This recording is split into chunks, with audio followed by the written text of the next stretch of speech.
한 절씩 교독합니다. 믿음이 오기 전에 우리는 율법 아래에 매인 바 되고 계시될 믿음의 때까지 갖췄느니라.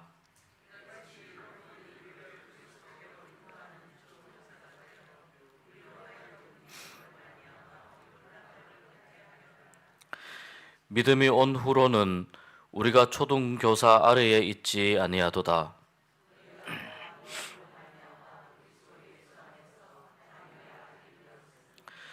누구든지 그리스도와 합하기 위하여 세례를 받은 자는 그리스도로 옷 입었느니라.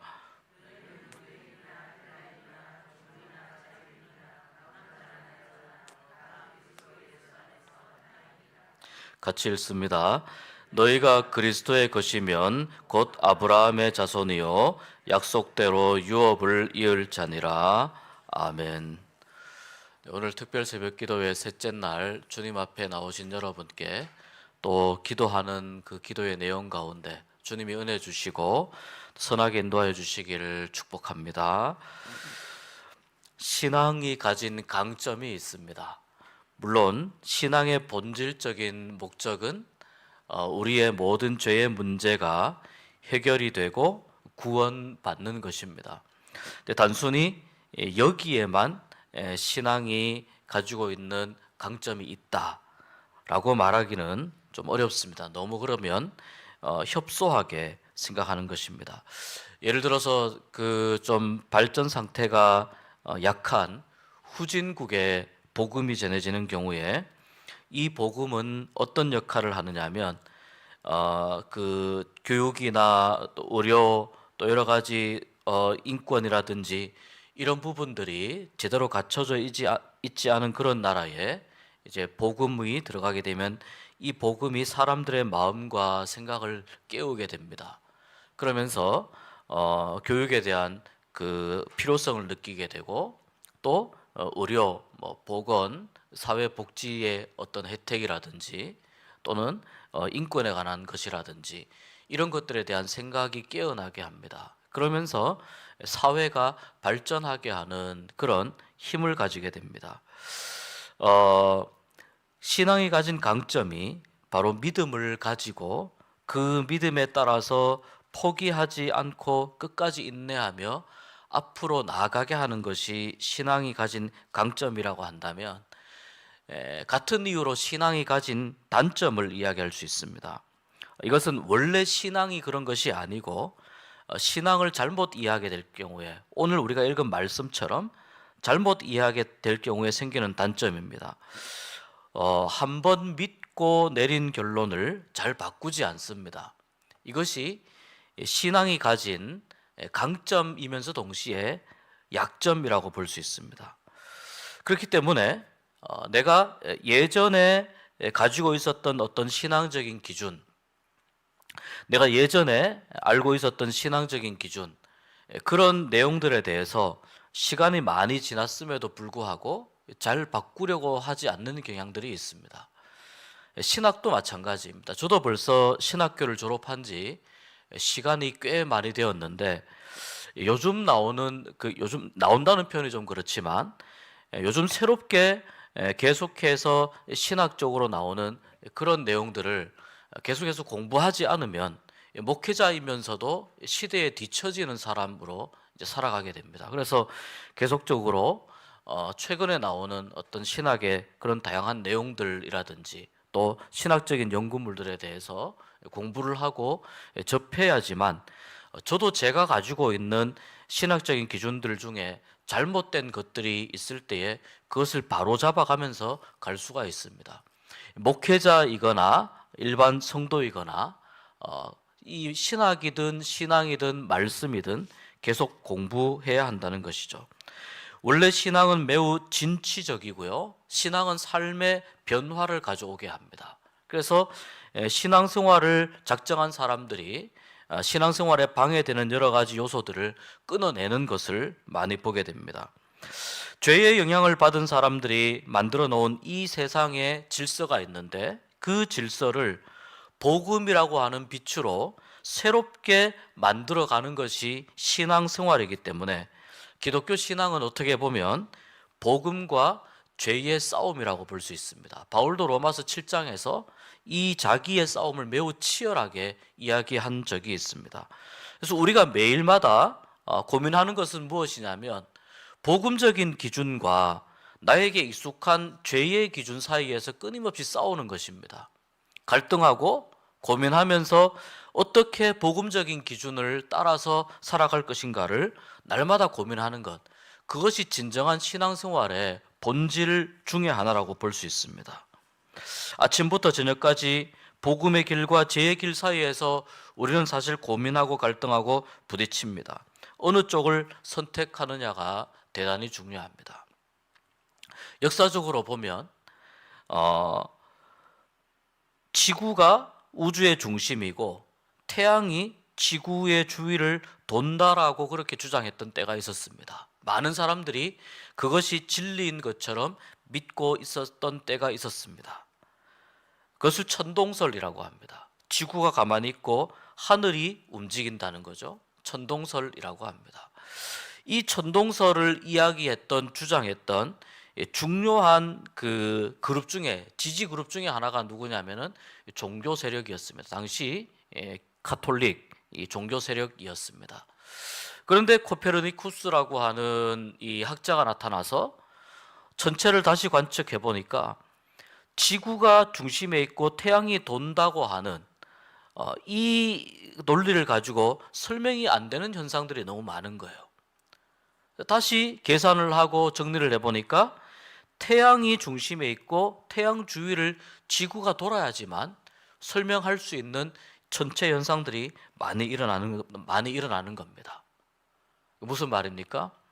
천동설을 주장하던 그때에 지동설이 나타나기 전까지는 그것이 맞다고 생각했지만, 그러나 지동설이 나타나면서 그것이 맞지 않다는 것이 나타나게 된 거죠. 콜럼부스라고 하는 중세의 그 모험가가 있었습니다.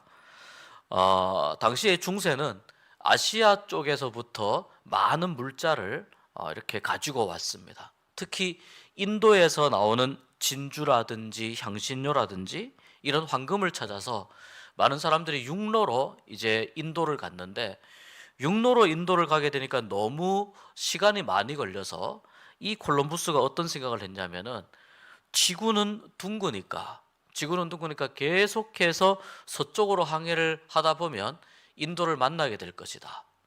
그때 당시에 이 콜럼부스가 계산한 지구의 크기는 원래 지구의 크기보다 굉장히 작은 규모였어요.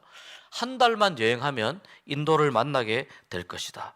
그렇게 해서 계속해서 콜럼부스가 여행을 항해를 해가는데 결국 어디에서 부딪힙니까? 여기에서 유럽에서 서쪽으로 항해를 해 가다 보면 가장 먼저 도착하는 데가 어디냐면은 아메리카 대륙이에요. 그리고 우리가 오늘 아는 서인도 제도라고 하는 그 제도에 가서 여기가 인도다라고 그렇게 이제 생각을 한 거죠. 더 이상 더 나가지 못하고 이 아메리카 대륙이 있다는 것을 그때는 잘 몰랐죠. 그래서 이것을 신대륙이라고 이야기하는 겁니다. 이 아메리카 대륙을 건너면은, 대서양을 건너서 아메리카 대륙을 지나면 더 큰 바다인 태평양이 있다는 것을 그때 당시에는 알지 못했던 거죠. 그래도 당시에는 지구는 평평하다라고 하는 이 생각을 가지고 있던 사람들의 그 생각을 바꾸어서 지구는 둥글기 때문에 이것이 가능하다라고 이렇게 대양을, 큰 바다를 건너가는 그러한 시도를 했다는 것 자체가 정말 대단한 것입니다. 미국에요, 옐로우스톤 자연공원이라는 공원이 있었는데 이 공원이 너무 아름다운 공원입니다. 나무도 많고 숲도 많고 짐승들도 많은데 그 공원에 고민이 하나 있었습니다. 늑대들이 고민이었습니다. 이 늑대들이 자꾸 사슴을 잡아먹고 하니까 이제 사냥꾼들이 늑대를 사냥을 해서 늑대를 없애면 예쁜 사슴들이 마음 놓고 이렇게 숲속을 거닐고 다닐 수 있는 아름다운 공원의 모습이 되지 않을까. 그래서 늑대 사냥을 무분별하게 하다가 그 옐로스톤 자연공원에 모든 늑대들이 다 완전히 멸종을 하게 되었습니다. 늑대는 우리가 아는 것처럼 먹이 사슬의 최고 정점에 있는 동물 중에 하나지 않습니까? 사람들이 생각합니다. 이제 늑대가 없으니까 자연스럽게 이 공원에 예쁜 사슴들이 아주 이렇게 평화롭게 지내는 그런 아주 평화로운 공원의 모습을 볼 수 있을 것이다 라고 생각했는데요, 늑대가 없어지니까 사슴이 천적이 사라지는 거예요. 그래서 사슴들의 숫자가 점점점 많아집니다. 사슴들의 숫자가 많아지니까 결국 그 공원에 있는 풀이라든지 나무는 한계가 있는데, 사슴의 숫자가 많아지니까 점점 이 사슴들이 새싹까지 모두 다 뜯어먹게 됩니다. 그러다 보니까 옐로스톤 공원 전체의 숲이 자라지 못하고 망가지게 됩니다. 이렇게 되니까 숲이 망가지자 이 숲에서 살던 작은 동물들, 토끼라든지 이런 작은 동물들도 그 숲에서 살지 못하고 결국 강물도 말라지게 되고 작은 동물들도 다른 곳으로 떠나게 되고 옐로스톤의 그 생태계가 완전히 다 망가지게 되었습니다. 강물도 없어지고 숲도 완전히 사라지는 그런 상황까지 가게 되었습니다. 전문가들이 고민하다가 이 문제의 원인을 먹이사슬이 무너진 것이다 라고 정리를 합니다. 그리고 어떻게 하면 되겠느냐, 이 먹이사슬의 정점인 늑대가 있어야 사슴들의 개체 수가 조절이 된다. 그래서 늑대를 다시 데리고 와서 옐로우스톤의 늑대를 풀어놓기 시작합니다. 그러자 이 늑대 때문에 사슴들의 개체 수가 적절하게 조절이 되면서 풀과 숲을 사슴들이 더 이상 덜 뜯어먹게 되고, 그러자 숲이 살아나기 시작하고 작은 동물들이 돌아오면서 그 땅이 물을 다시 머금게 되고 강과 숲이 살아나면서 이 옐로우스톤의 생태계가 다시 회복되고 복원되기 시작했습니다. 사람들이 생각할 때 어떤 문제되는 것 하나를 제거하면 다른 모든 것들은 다 평화로워질 것이라고 생각을 합니다. 늑대는 어떻게 보면 매우 위험한 동물인데, 그런데 이 늑대를 제거하고 나니까 오히려 예상하지 못했던 다른 문제가 생긴 것이죠. 그때 했던 생각이 틀린 것은 아니지만 돌아보고 나니까 그때의 생각은 틀린 것이었다라는 것이 드러나게 됩니다. 오늘 우리가 읽은 말씀에 보면은 율법 아래에 매여 있다는 표현이 나옵니다. 율법은요, 예수님이 오시기 전까지 이스라엘 백성들이 살아가야 할 중요한 기준을 제공해 주었습니다. 그런데 이스라엘 백성들은 그 율법의 본질적인 정신도 제대로 이해하지 못하고 잘못 해석해서 율법을 지키며 하나님께 나아간 것이 아니고 오히려 율법에 얽매여서 하나님을 더 믿지 못하는 모습을 보이게 된 것입니다. 율법은 우리가 죄인이라는 것을 확인시켜주고, 율법은 우리가 하나님께로 나아가야 될 사람이라고 하는 필요성을 깨닫게 해주는 것이에요. 그런 의미에서 초등학문이라고 이야기합니다. 오늘 말씀 중에 초등학문이 나오는데 그러한 기능을 하는 거예요. 아주 기초적인 거예요. 율법보다 훨씬 중요한 것이 뭐냐면 믿음이에요. 믿음은 율법을 충분히 포용하고도 남는 것입니다. 믿음은 굉장히 큰 것입니다. 예수님을 기준으로 하는 믿음입니다. 믿음이 오기 전에 율법은 우리가 죄인이라고 하는 사실을 깨닫게 하는 그런 역할이었다면, 이제 이 믿음이 오면서 온전한 구원이 무엇인지를 사람들에게 보여주는 것입니다. 그 이전에는 율법에 비추어 보면 전부 다 죄인입니다.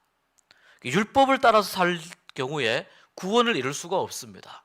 그런데 이 율법의 정신까지도 포용하는 믿음이 왔을 때에 비로소 온전한 구원이 무엇인지 보여주는 것입니다. 그런데 갈라디아 교회의 교인들은 믿음이 왔고 믿음을 받아들였음에도 불구하고 어떤 현상을 보이냐면 자꾸 율법으로 돌아가려고 하는 모습을 보이는 거예요. 옛날로 자꾸 돌아가려고 하는 모습을 보이는 것입니다. 율법이 이제 틀린 것이 되었는데도 그러한 모습을 보이는 것입니다. 신앙은 제가 서두에서 말씀드린 대로 사람의 삶에 변화를 일으키는 힘이 있습니다. 그래서 신앙은요, 계속해서 발전해야 됩니다. 성장해야 됩니다. 나의 신앙이 얼마나 성장하고 있는지를 확인하는 것이 내가 신앙생활을 잘하고 있느냐, 잘하고 있지 못하느냐를 가름하는 결정하는 아주 중요한 부분입니다. 교회에서 신앙 교육을 하고 훈련을 하고 성경 공부를 하고 말씀 공부를 하는 이유는 우리의 신앙이 계속해서 성장해야 하기 때문입니다.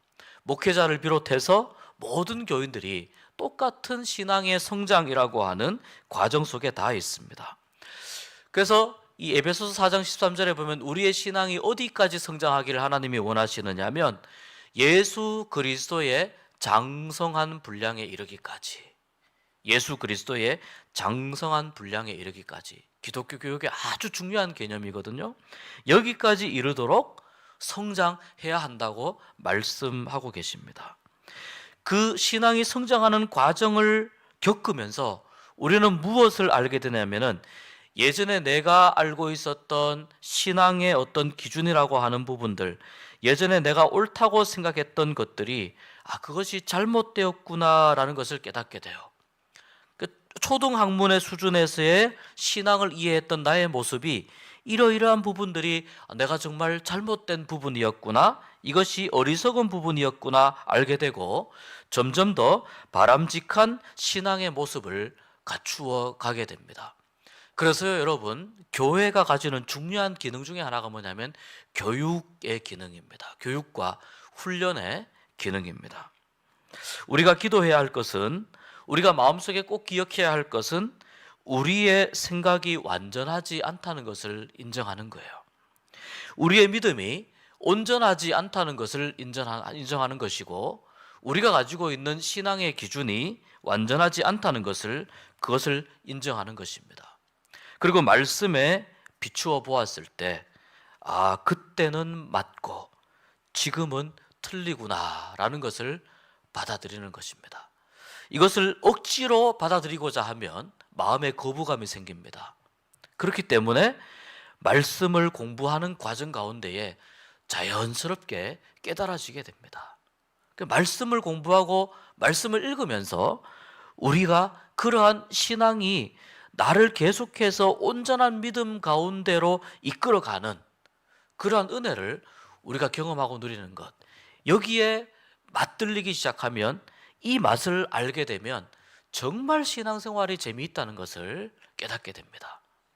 그러니까 공부와 훈련과 이런 것이 굉장히 갑갑하고 답답한 것이 아니라 우리의 신앙을 맛깔나게 만들어주고, 과거에 미숙했던 신앙에서 점점 더 성장해가는 그러한 신앙으로 우리를 만들어주는 아주 중요한 요소라는 거죠. 이것이 교회 애들을 통해서만, 교회 안에서 일어나는 이 일들을 통해서만 가능해진다는 것입니다.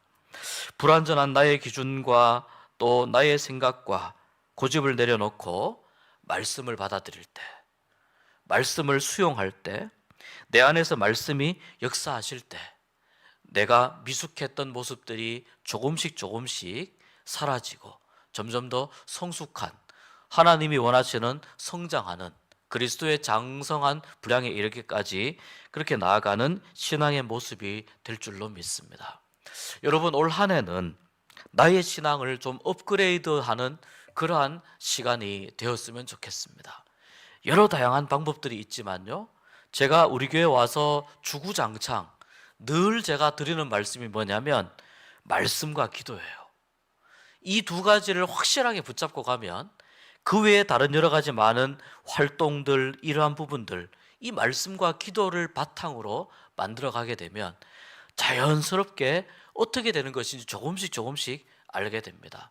그래서 이 말씀과 기도에 집중하면서 우리의 신앙이 하나님 보시기에 조금씩 다듬어져 가고 또 성장해 가고 또 예수님을 닮아가는 그러한 모습이 되어서 올 한 해는 정말 이 신앙의 맛을, 또 신앙의 재미, 신앙생활의 재미를 풍성히 누릴 수 있는 우리 모두가 될 수 있기를 주님의 이름으로 축복합니다. 기도하겠습니다. 하나님 아버지, 감사합니다. 오늘 그때는 맞고 지금은 틀리다 라고 하는 제목으로 하나님의 말씀을 잠시 생각해 봅니다. 하나님, 우리가 가지고 있었던 생각이나 기준이나 또 믿음에 대한 근거가 혹시라도 미숙한 것이었다면 말씀을 통하여 우리에게 깨닫게 하여 주시고 가르쳐 주시기를 간절히 소원합니다. 우리가 조금 더 하나님이 원하시는 믿음과 조금 더 성장하고 성숙하는 신앙의